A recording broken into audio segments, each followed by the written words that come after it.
There are moments in history when courage is loud, explosive, and unmistakable. Moments when bravery looks like a charge forward, a rifle raised, a helicopter lifting off under fire. But there are also moments when courage is quiet. Moments when it looks like a man standing firm, refusing to move, even as lives hang in the balance. On October 3, 1993, in the burning streets of Mogadishu, one such moment unfolded, and it would quietly save American lives. The mission was supposed to be simple, precise, controlled. U.S. forces had been deployed to Somalia as part of a United Nations effort to stabilize a nation collapsing under famine and warlord violence. American Rangers and Delta Force operators were tasked with capturing key lieutenants of Mohammed Farah Aidid, a powerful militia leader whose forces were undermining humanitarian efforts. The plan assumed speed, surprise, and a rapid extraction. What it did not fully account for was how fast the city could turn hostile, and how unforgiving urban warfare truly is. When the operation began, everything initially moved according to plan. Helicopters inserted elite American soldiers into the heart of Mogadishu. Targets were secured, but then, within minutes, the situation began to unravel. Somali fighters, armed with rocket-propelled grenades and small arms, flooded the streets. A Black Hawk helicopter was struck and went down. Then another. In an instant, the mission transformed from a capture operation into a desperate rescue effort. Downed helicopters are more than damaged aircraft. They are magnets for chaos. They draw fighters, crowds, and violence. American soldiers were now isolated, surrounded, and under relentless fire. Communications were strained. Visibility was poor, and the city itself became an enemy. Narrow streets, tight corners, and countless firing positions above and around U.S. forces. As the crisis escalated, commanders scrambled to respond. Armored units were ordered to move into the city to reach the trapped soldiers. On paper, it made sense. Tanks and armored personnel carriers represented protection, firepower, and mobility. But paper plans do not bleed. Soldiers do. At this critical moment, an officer named William Bill Beering, then a captain, was placed in de facto command of armored elements tasked with pushing forward. Beering was not sitting safely behind a desk. He was on the ground, reading the terrain, understanding the threat, and weighing the consequences of every decision. And what he saw troubled him deeply. Urban combat strips armor of its perceived invincibility. Tanks are powerful, but blind. Their strength becomes a weakness in narrow streets, where enemies can strike from alleys, rooftops, and windows just a few meters away.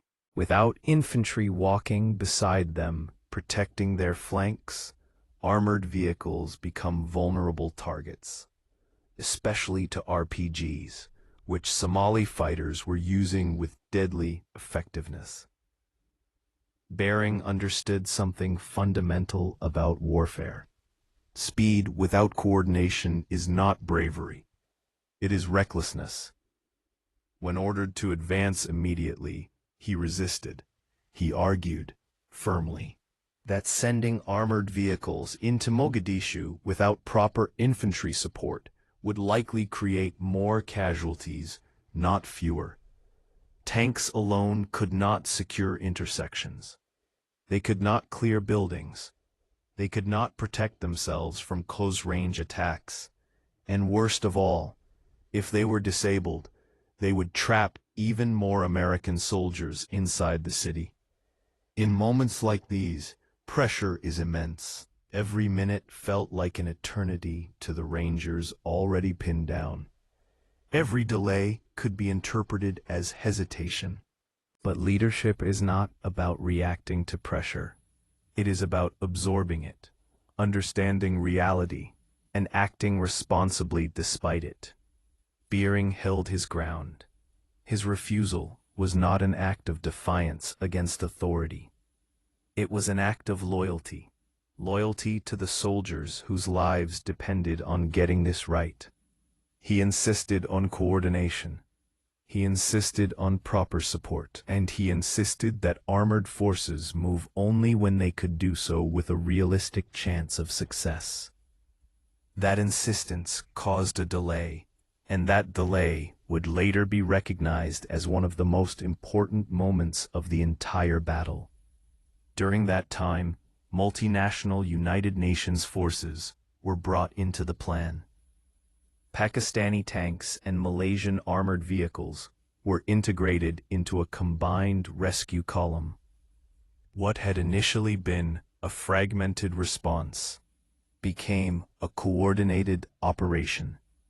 Different units, different nations, and different capabilities were finally aligned toward a single objective: bringing American soldiers home. When the rescue force finally moved, it did so with greater strength, better coordination, and a clearer understanding of the battlefield. The advance was still dangerous. The fighting was still intense, but it was controlled, purposeful, and ultimately effective. The rescue column reached the trapped soldiers. Wounded Americans were evacuated. Lives were saved. The Battle of Mogadishu would go down in history as one of the most intense urban engagements faced by U.S. forces since Vietnam. It exposed failures in planning, intelligence, and political constraints. But it also revealed something else, something profoundly American. It revealed leadership under fire.